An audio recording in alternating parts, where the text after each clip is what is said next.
So this is another project where you can use Max Bond on it.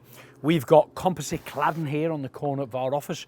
They've been cut and joined on the corners. There is a gap and it's covered by using one of these, again a composite trim. Now you could drill and screw that into position, but I wouldn't bother. I'd just use your Max Bond. Place it into position, and we're just going to get a pencil, make a very, very little thin mark up along here, just so I know where to put my adhesive. Same again that end. So now I can start to apply the Max Bond. I'm keeping on the inside of the pencil line, all the way down the side cut edge of the cladding, and I'll do the same again on the other side. Then you can apply 2 further lines on the inside edges of the corner trim.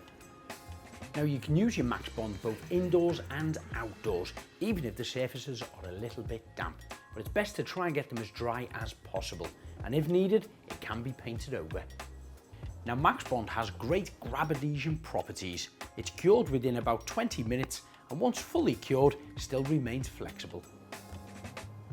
Place it on into position. Don't press it too hard at this point. Just going to slide it up and down a little bit, just to get a bit of tackiness on that. Same again there.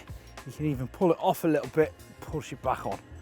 Just making sure it's really grabbing well on there. Unfortunately, the length of the composite trims aren't quite long enough to complete my garden office, so I need to add a small offcut to the top corner. Like the first piece, apply your adhesive both sides of the trim. Hold it into position, a gentle tap, and it's gripped. For more examples where you can use your Max Bond, check out 3C Sealants' YouTube channel.